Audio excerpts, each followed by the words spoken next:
Tau are one of the most hated armies in 40k, and I'd love to say it's for good reason, but I'm not actually sure why. But it's just always been this thing that people just hate Tau. People hate playing against Tau, people don't like being shot, and it just plays in a way that not everyone likes. And in the day, I found a Tau collection on sale, and it was from my good friend Mike, who came away to Team England with us. And ultimately, this army has a lot of things involved. It has battle suits, it has commanders, it has 3 Riptides in it, it has 20 Pathfinders, and a bunch of stuff. And you'll see it in the B-roll. But this army came with a few problems, but nothing I can't fix. The paint style isn't really my style. It's more contrast, and some of the paint is a bit thicker in areas than I would expect. So I want to remove that paint and try and make it look cooler. And the entire army was obviously second-hand, and I'm going to try and transform a section of this into something that is more my style, something I'd be quite happy to play with, and something where I'm going to be really proud of painting at the end, because I always like to paint all my own stuff, so I'm going to see how that goes. I'm going to try and do it in a few days, because, you know, that's kind of the timescale we have here. Now, I've taken 1,000 points from this force, so I'm going to try and transform in the fact I'm going to strip it, paint it, and base it, and try and get it all on the table. Now, with this 1,000 points, I've gone for Farsight, a commander in Cold Star, a unit of Fire Knife battle suits, a unit of Crisis suits with the fusion guns, a unit of Pathfinders, a stealth suit unit, a Riptide, and a Ghost Keel.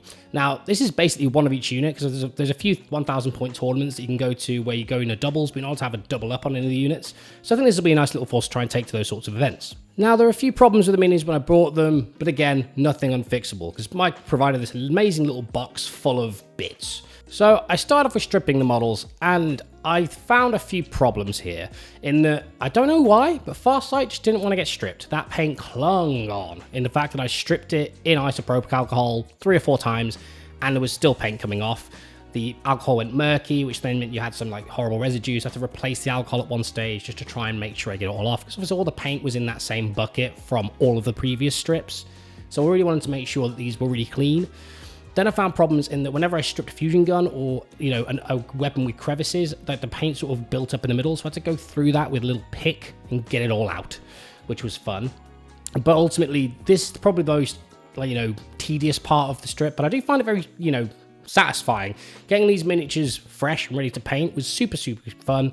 And this is what they look like. So basically, these guys have all been stripped. I've removed any of the mold lines from previous assembly. And then I have, you know, left them to dry off from the alcohol, because ultimately we don't want any alcohol on there when we prime. And that's when I sort of noticed these little bits and pieces where you've got some paint still on the model. So I basically got a cotton bud with some more isopropyl alcohol and just went around those areas just to make sure it's all nice and clean. Then I wanted to prime them.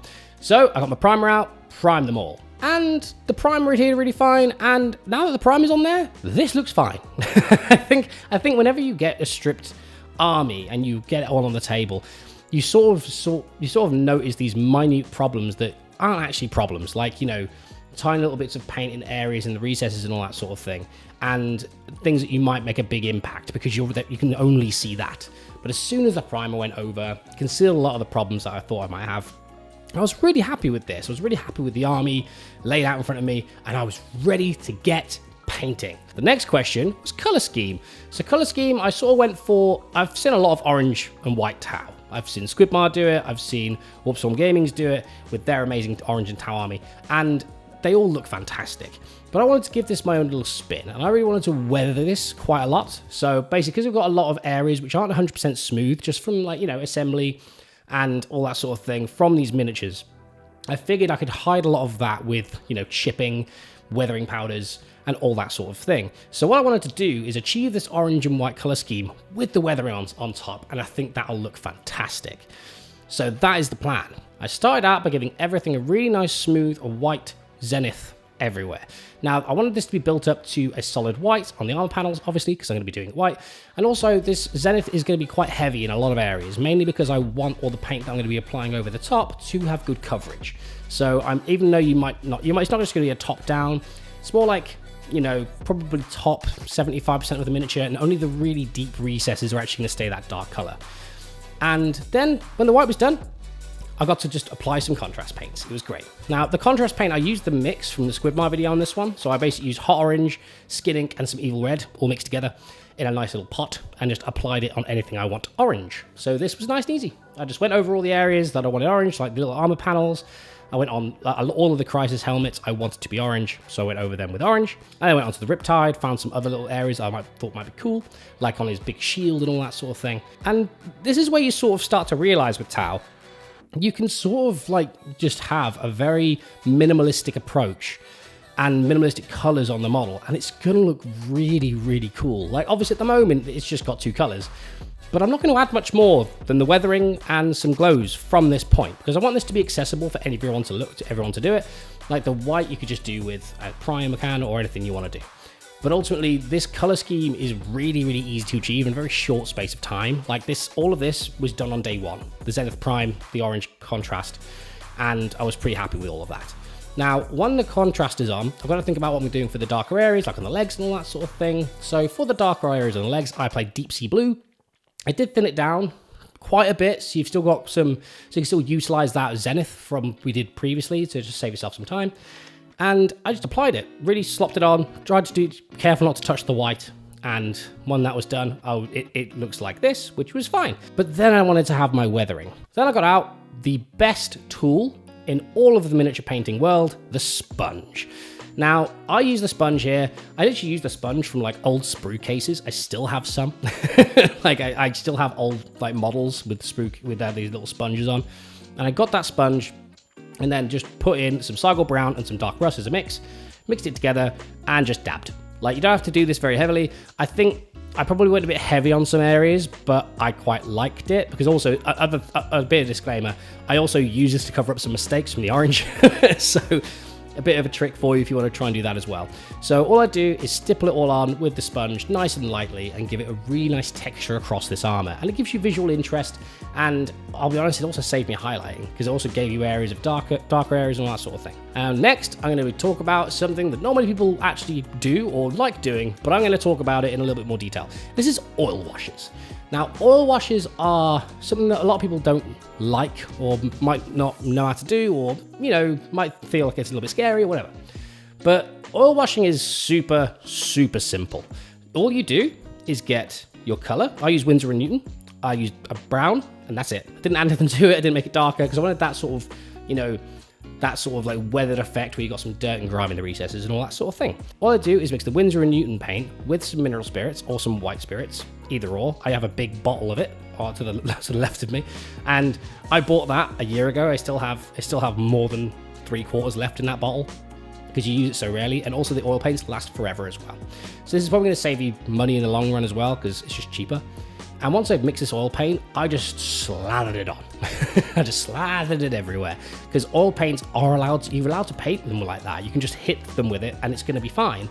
Because the whole point is that this is actually a reductive technique where you put loads of the paint on and then remove it afterwards when it's a bit dry. Not cured, but dry.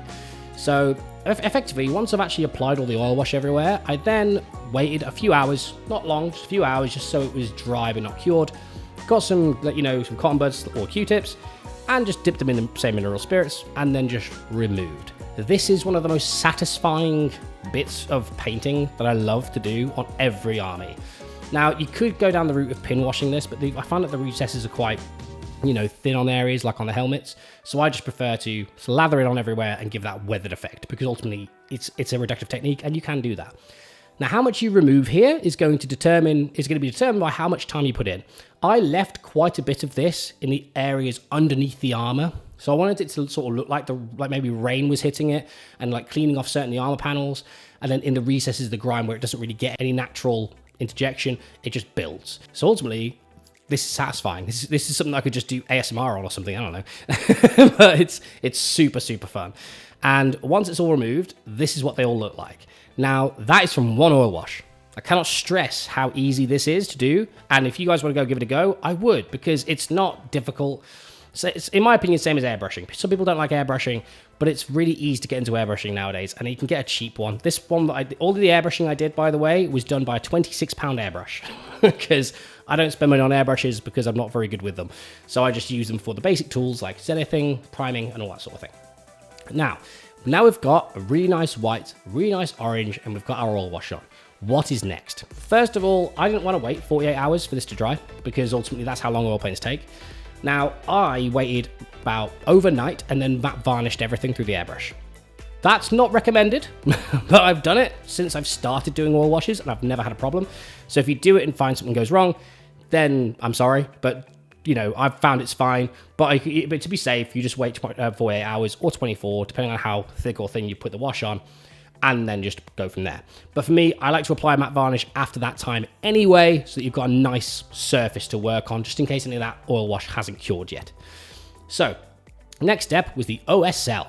Now, the OSL was super simple. I got the airbrush, again, a 26-pound airbrush, got the white in again, and just hit the areas that I want to be glowy. So I got some white and just hit the areas. Super simple, not rocket science.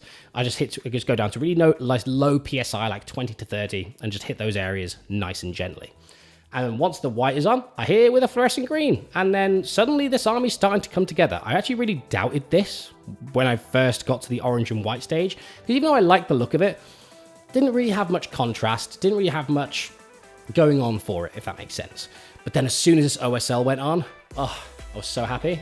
I was so happy with it because it just made everything come to life. Now, and also this is a super simple effect. Next is where something went vaguely wrong, but not wrong. It was fun. So the next bit was me doing the bases, because ultimately we're pretty much there in terms of painting. Now the rest of the stuff I want to do to carry this over line is going to be pigment powders and the bases themselves. So I started off by just getting a dark brown, applying it everywhere, nice and simple. I'm not going to show you too much of that. I dry brushed it all a lighter brown, which was grunge brown, and then I added some kind of sunny skin tone to that, and then dry brushed it again. Super simple stuff. At this point, you have a base. You could just paint the rim black and call it a day here. I wanted to have something a little bit more interesting though. So I got a couple of different tufts. I have a box of tufts, but I just got some nice little green ones, some bit more visual interest ones, a bit bigger, and have like some red strands and some yellow strands and all that sort of thing. And I just got a little bit of super glue. I do always attach them with super glue just in case, because that adhesive back isn't good enough sometimes, I found. So I just put some super glue on the back and glued them on everywhere in some random areas. Just don't do it all in one area, or I tried to mix up where those different tufts are. So you'd have like, you know, a big one, a little one, a big one, a little one. Not a perfect pattern, because you don't want to make it look too uniform, because it looks a little bit weird. But once all the tufts are on, again, you can stop at any point, but I'm going to apply some pigments. So I start off with a black pigment powder. This is the first time I've used this one, so this was a bit of a risk. But I wanted this to give this sort of effect where it might have been charred from where these guys have been jumping up and down. So underneath, directly where they are, or like near the vents and stuff, I've been applying this black pigment powder and just stippling it on. Now, what you're seeing me in the video do is exactly what it is. It is simple, it is fun, this is so satisfying, and just hitting it. And this is day 3 of painting these guys, and we're pretty much there. So I hit them with the pigment powders, with the black, and then I went on to the rust pigment powder. I'm not using it for a rust effect as such, I'm more using it for like that dusty sort of, you know, vibe. So I got some of that and hit it on some different areas on the bases as well. The fun thing about this is you can rinse your brush off, dry it off, and start to feather between the black and the other pigment powder and produce more areas of interest. But what you do not want to do is cover over all of the work you've done on the base, because if you apply the pigment powders too much, you start to lose that really nice dry brushed, you know, base that you've built 3 layers on, and you don't want to lose that. And one thing I do like to do is apply some of these pigment powders on the tufts themselves, because it makes them feel like they're more in the world and less out of place. And this is where the army rescue gets some glamour shots.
So guys, if you got to the end of this video, thank you so much. I've really enjoyed painting these guys. One of my favorite little 1,000 point armies that I've done to this day.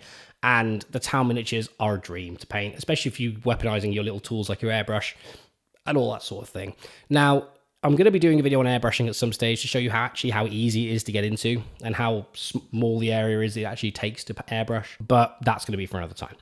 But if you like this sort of content, please do like and subscribe. I'm loving doing these armies as little projects, and hopefully you guys do as well. If you have an idea for an army, drop me in the comments below. I'd love to hear it. I love hearing people's, ideas and wacky ideas for new armies and all that sort of thing. And I do read every comment and I do reply to every comment. But guys, till the next time, much love. Bye-bye.